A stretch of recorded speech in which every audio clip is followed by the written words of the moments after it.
Transformers, War for Cybertron, Trilogy, Decepticon Mirage est une des figurines de la vague 1, gamme Netflix exclusive à Walmart en Amérique du Nord et apparue dans certains pays européens comme l'Angleterre ou la Belgique. Bienvenue sur TF Toy Box, la chaîne qui vous parle des nouveautés et qui vous informe des nouveautés sur YouTube, Instagram et Facebook. Si c'est la première fois que vous venez, n'oubliez pas de suivre la chaîne pour recevoir automatiquement les futures vidéos et suivre les réseaux sociaux pour d'autres contenus visuels. Comme d'habitude, on va passer en revue le mode robot, le mode véhicule, la transformation. On va faire aussi un bref historique du personnage.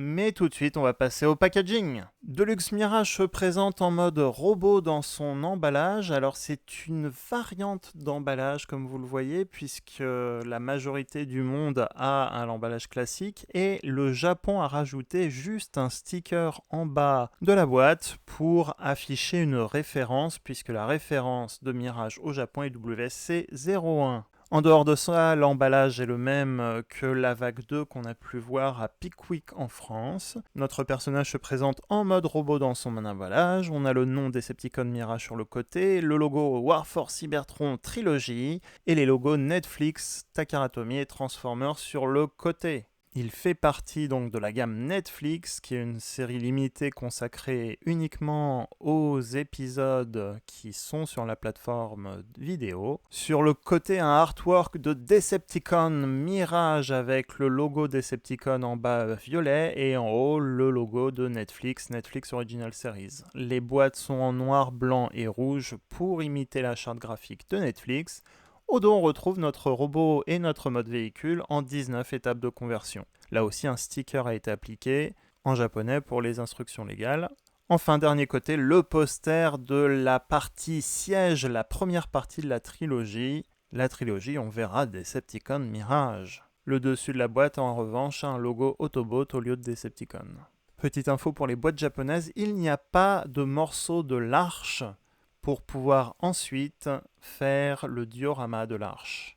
Donc attention, le Japon n'a pas mis cette pièce si vous le commandez au Japon. Historique du personnage, Mirage est un des premiers Autobots à embarquer à bord de l'Arche, le vaisseau original des Autobots, dans l'épisode pilote de Transformers dans le dessin animé original de 84. Il avait le rôle d'espion et était issu de la haute société. Et c'est parce qu'il a perdu son statut de haut rang que certains de ses camarades douteront de temps en temps de sa loyauté. Ce doute a été montré dans certains dessins animés, mais aussi dans certaines BD. Il y a même une BD de Spotlight Mirage par IDW qui décrivait un monde alternatif où Mirage aura trahi ses camarades. Dans un manga pour assurer la promo des nouvelles figurines Génération Select exclusives au Japon, Takara a dans son manga contaminé temporairement Mirage et d'autres Transformers avec le sang de Unicron, ce qui le rend méchant. Decepticon Mirage apparaîtra dans le dessin animé Netflix, bien sûr, mais je vous laisse la primeur de regarder la série pour en savoir plus. En tout cas, le concept de Decepticon Mirage ou de traite n'est pas totalement inconnu pour ce personnage, mais c'est la première fois qu'on a un robot Mirage avec le logo Decepticon qui sort en figurine. On retrouve donc Decepticon Mirage dont la figurine est totalement identique à la version siège Mirage qui est sortie dans le commerce, donc la version bleue et blanche, on la verra dans le comparatif après. Les couleurs majoritairement sont du bleu turquoise, du violet pour la couleur Decepticon, les yeux sont jaunes et on a aussi du gris métallisé et du gris neutre pour le plastique pour imiter l'usure ou la suie et la poussière qu'on peut trouver sur Cybertron. On verra aussi 3 accessoires, dont 2 qui sont assemblés sur son épaule, un missile et un lance-missile. Au centre, on retrouve le logo Decepticon violet et on voit bien des traces d'usure grise même sur la peinture violette et sur les genoux métallisés. Une belle tache noire aussi pour montrer qu'il s'est fait tirer dessus. Et les traces de violet et de gris se mélangent très bien, on sent l'usure du personnage en tout cas dans la série. Je vous mets rapidement une image du dos aussi, on retrouve un point de connexion au dos pour rajouter une armure. Et encore une fois, les couleurs sont en mode dégradé, le bleu et le gris sont en mode dégradé pour l'application de la peinture. Côté articulation, on a les articulations siège et Earthrise classiques, les chevilles, les genoux, les cuisses. Il peut pivoter à la taille.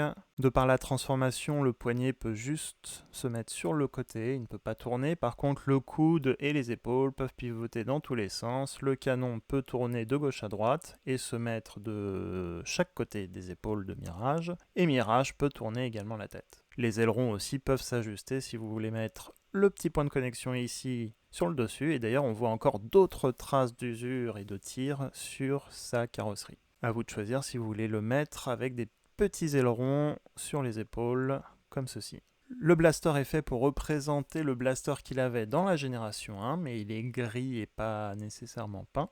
De même, le lance-missile représente le lance-missile qu'il avait dans la génération 1. On voit le petit missile se détacher, mais les deux peuvent se tenir au poignet comme des armes et des blasters individuels. Donc le missile, ici, peut se tenir comme un pistolet et vous pouvez aussi rajouter le dernier pistolet sur un autre point de connexion pour un carnage maximum. On passe tout de suite aux comparaisons avec les deux autres Mirages de la gamme siège, la version normale à gauche et la version Fanpack à droite. Donc on commence par la version normale qu'on n'a pas passée en revue sur cette chaîne encore. La version normale est la version Autobot à gauche avec le bleu et le blanc, les couleurs historiques de Mirage. On voit d'ailleurs des petits ailerons argentés sur l'avant du buste, faites pour imiter l'avant de la voiture, mais c'est un faux buste, un faux avant de la voiture. On verra que d'autres pièces vont servir à l'avant de la voiture pour la transformation. En tout cas, on a bien deux personnages qui visuellement sont très distincts alors que c'est juste un repeint et on a une version méchante de Mirage. Alors l'ancienne avait un petit avantage, c'est que les armes étaient de deux couleurs différentes, notamment le lance-missile qui était noir et gris pour l'autre partie, alors que pour la nouvelle version, on a tout en gris, donc ça manque un peu de relief, de contraste entre guillemets. Des détails rouges étaient mis sous la tête de Mirage originale qu'on a perdu avec la nouvelle version, et on voit qu'au niveau des jambes, l'original avait des logos, des slogans que le nouveau n'a pas, parce que le nouveau a des traces d'usure et de guerre sur les jambes. Le plastique bleu était aussi transparent par endroits sur l'ancien Mirage, alors que la nouvelle version est entièrement plastique solide, pas de transparence ici. Comparons maintenant avec le Mirage du Fanvote, qui est une exclusivité Amazon et Micromania, qui lui est quasiment intégralement en transparence bleue, et qui rend hommage à la figurine Botcon Mirage de 2007. On voit qu'il y avait des détails très subtilement peints en bleu des alvéoles sur le torse, et surtout que la tête était différente. La tête de cette version imite la tête du jouet Génération 1 Diaclone de 84, alors que les nouvelles têtes qu'on a sur les deux autres figurines sont conformes au dessin animé, à la tête du dessin animé de 84. Donc il y avait une légère différence à l'époque. Encore une fois, les figurines sièges sont faites pour respecter le dessin animé Netflix bien sûr, mais aussi les personnages et les détails originaux de l'époque. Comparaison avec une nouvelle figurine fin 2020, l'exclusivité Gigawatt, donc une figurine standard de luxe qui est à peu près de la taille de Sideswipe. Comparaison avec le Génération Select Exhaust, qui est un repeint de Wheeljack, donc on voit qu'en termes de taille de luxe, les tailles sont conformes, il a une taille normale. Et comparaison également avec Nemesis Prime, la version Takara, j'ai mis ce comparatif parce qu'en fait, Exhaust est une version de Wheeljack méchante et Nemesis Prime est une version Decepticon d'Optimus. Donc on a Mirage qui est un Decepticon ici. On peut former une équipe alternative de Decepticon avec des robots Autobots. Il y a d'ailleurs Barricade qui est la voiture de police qui est repeinte de Prowl également. Comparaison avec le deuxième Decepticon de la vague 1 Netflix, Crabface, qui est un repeint de Refractor. Là aussi, en termes de peinture, on a de la peinture grise et de la peinture bleu métallisée pour imiter les styles de robots sur Cybertron pendant la guerre. Comparaison avec des figurines Earthrise Decepticon sortis cette année, également le Decepticon Airwave et aussi Fast Track, qui est le drone associé à Scorponok. Encore une fois, ils font la même taille. Parlons de Fast Track justement, et comme on l'a vu tout à l'heure, Mirage a des points de connexion au niveau des pieds, des bras, des épaules, et un dans le dos, ça va lui permettre de porter un sac à dos, et Fast Track, typiquement, est un robot qui se sépare en 3 morceaux, 2 armes et un sac à dos équipé de canons. Donc si on regarde de plus près, les armes tiennent solidement, bien sûr, sur les points de connexion ou dans les mains de Mirage. Cette combinaison marche facilement avec la majorité, voire toutes les figurines de luxe, Voyager et Leader, entre Fast Track et les autres figurines. Mirage peut également s'équiper d'autres modulateurs comme Airwave ou d'autres figurines, comme Brunt. Le voilà armé jusqu'aux dents. Comparaison enfin avec la version classique Mirage de 2007-2008. Ici, on a précisément la version Takara Henkei, qui est un peu plus chromée, un peu plus de peinture, un peu plus de détails. Le Mirage de l'époque se transformait en voiture de course terrestre, était beaucoup plus fin et beaucoup plus haut, quoique au niveau de la tête, ils sont à peu près de la même taille quand même. Et en 2007, c'était une révolution, c'était la première fois qu'on refaisait des vieux personnages de 84 dans la gamme classique.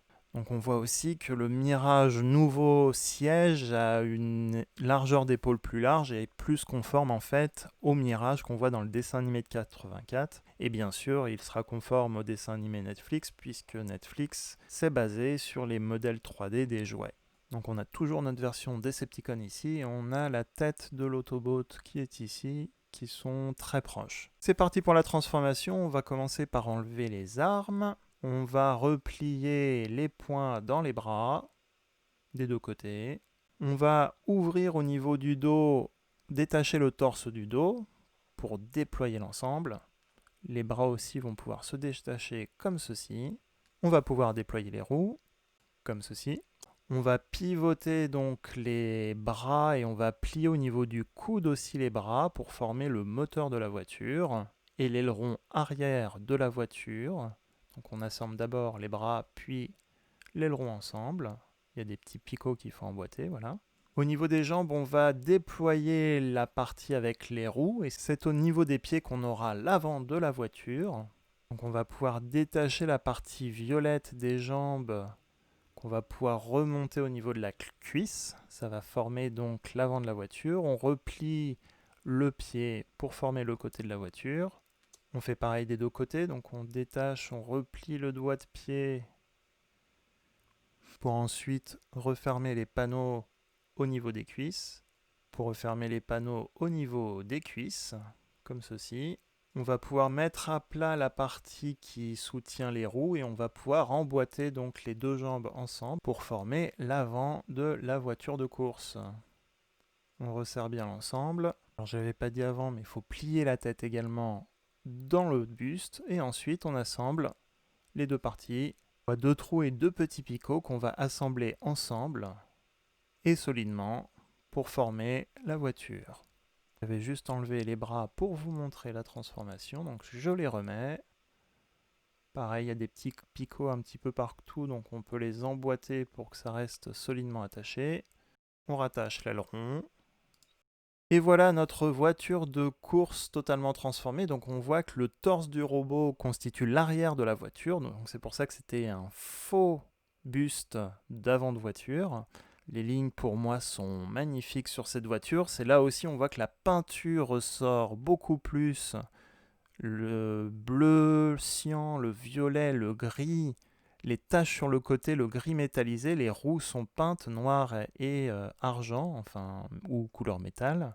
Pour les armes, vous pouvez les accrocher sur le dessus, sur l'aileron du dessus de la voiture, comme ceci. Après, c'est surtout asymétrique, donc c'est plus pour pas perdre les armes qu'autre chose. Le design de la voiture cybertronienne est superbe. On voit même qu'il y a du noir sur le cockpit, sur le dessus de la voiture, qui est légèrement différent du gris métallisé. Des taches sont ajoutées aussi et visibles sur le mode voiture. Bien sûr, on voit à l'arrière un aileron, encore une fois, de l'avant de la voiture, parce que c'est le torse du robot qui est ici. Le rond étant quand même plus petit, ça se mélange bien avec l'arrière de la voiture.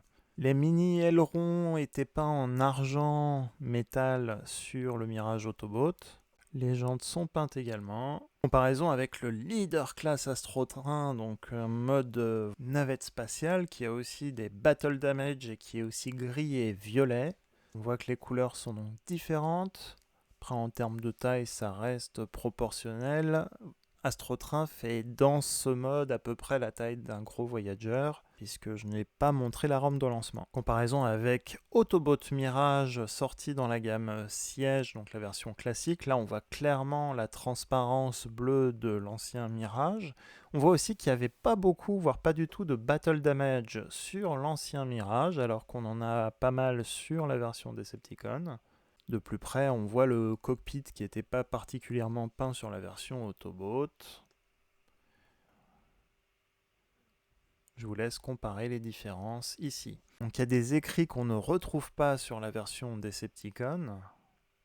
L'avant de la voiture Autobot avait également un deuxième logo Autobot, alors que la version Decepticon n'a pas de deuxième logo Decepticon sur l'avant du véhicule, comme on le voit ici.